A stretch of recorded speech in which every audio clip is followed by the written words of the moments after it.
Hello， 大家好啊！今天咱们来聊一聊这个被讨厌的勇气啊，这可能是很多人心头的一个难题啊，就是我老是怕被别人讨厌，我怎么样才能够活得更自在一些、更幸福一些啊？这个是我们今天要聊的。然后我们会在今天的节目当中先给大家说一说啊，这个阿德勒心理学到底是个什么东西啊？它有一些什么样的核心的观点？我们再来聊一聊，到底是哪三大束缚让我们没有办法获得幸福？我们会结合一些案例来给大家聊一聊，最后我们也会给大家分享一些生活中的小建议啊，怎么样才能够真的去摆脱这些束缚啊，能够让我们的生活变得更轻松一些。没错，对，这个都是非常贴近我们生活的一些话题啊。那我们就开始今天的内容吧。咱们第一个大块呢是阿德勒心理学的核心观点揭秘啊。第一个问题咱们就来聊一聊，这个阿德勒的目的论到底和传统的原因论有什么不一样？这原因论的话，它就是会觉得我们现在的这个处境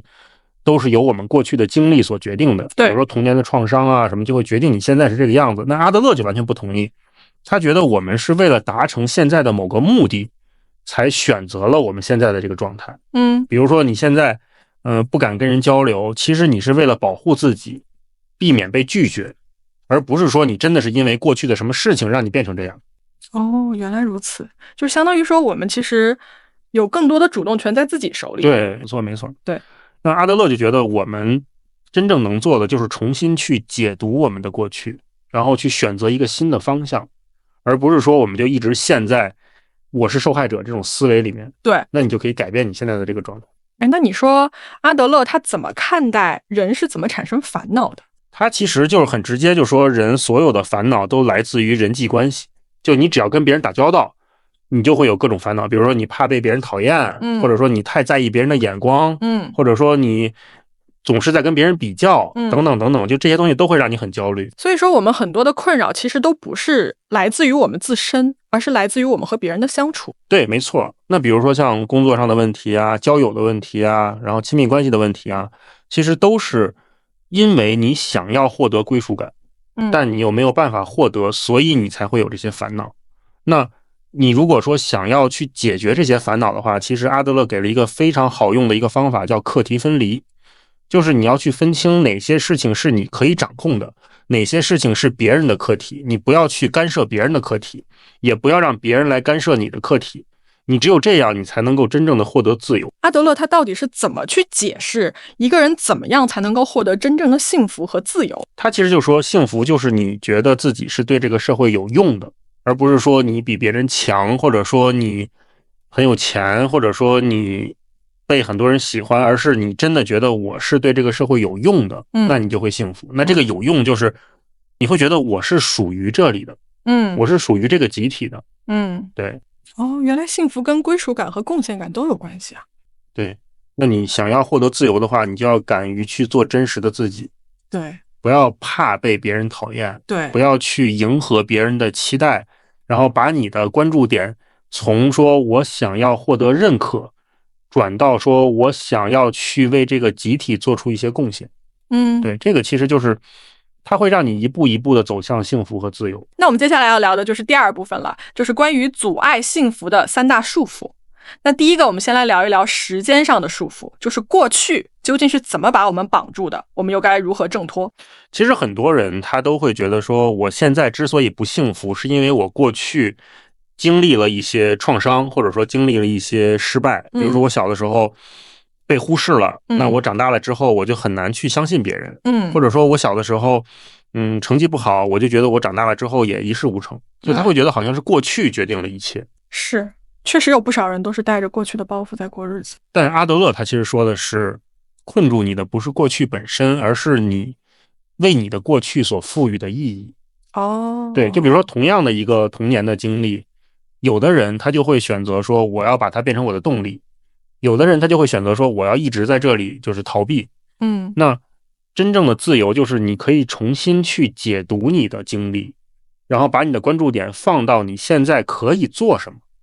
对，而不是说我一直在这里等着生活变好，而是我现在就可以主动的去选择一个新的方向。那你觉得就是人与人之间的那些期待和比较是怎么让我们越来越不幸福的？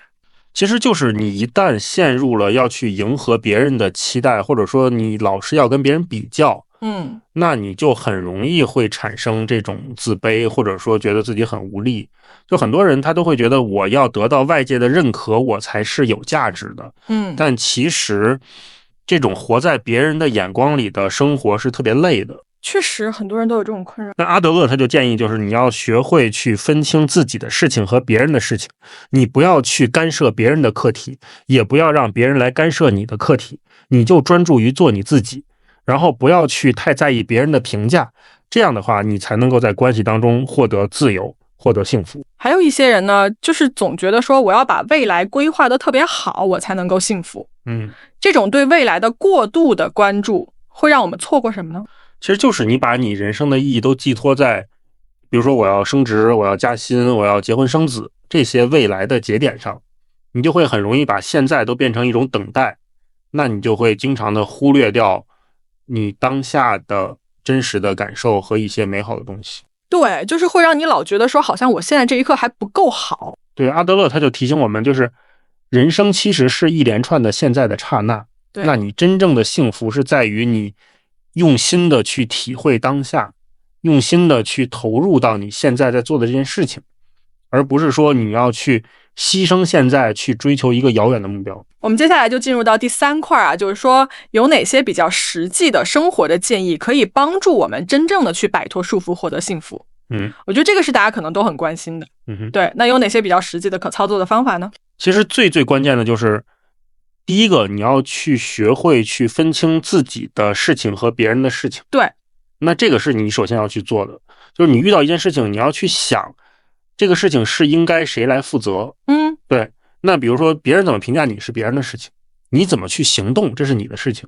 那你不要去管那些你管不着的事情，你把你自己的精力都放在你自己能掌控的这个范围内。对，比如说你可以去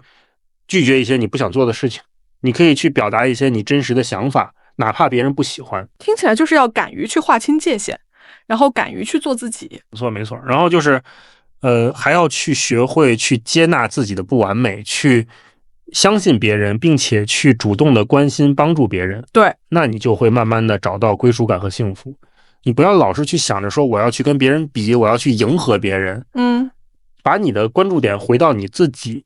此时此刻你在做的事情上面，那你就会自由很多，快乐很多。如果我们真的能够去把这些阿德勒的理念融入到我们的日常生活当中，会有什么样的改变？就其实你会发现，就是当你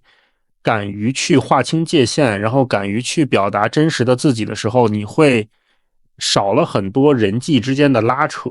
你会把自己的精力都用在你自己真正想做的事情上，你会更容易感受到那种内心的自由和平静。那这种东西会让我们更容易获得幸福吗？没错。然后你会学会去接纳自己，接纳他人，你会去主动的信任你身边的人，你会去主动的关心帮助你身边的人，你就会慢慢的找到归属感，也找到了意义感。你就会把你的关注点从我要得到什么认可，到我怎么样可以去贡献，那你就会真的能够体会到那种发自内心的幸福和满足。你觉得阿德勒的这套东西最让人惊讶的地方，或者说最实用的地方到底在哪儿？我觉得就是他的这套理念，他其实给你摘掉了过去和未来的这个有色眼镜，他让你看到其实你是可以自己去掌舵你的生活的，哪怕你有很多不完美，哪怕你会遇到很多失败，但是你只要去勇敢的为了你自己此时此刻的选择去负责，你就可以一步一步的走向你自己想要的那个幸福和自由。他其实是在教你怎么去做自己人生的主角。是，说到最后，其实我们就是要敢于去面对别人的否定，敢于去做真实的自己，我们才能够真正的获得自由，获得幸福。对，今天的分享就到这里了，然后希望大家都能够拥有被讨厌的勇气。咱们下期节目再见，拜拜。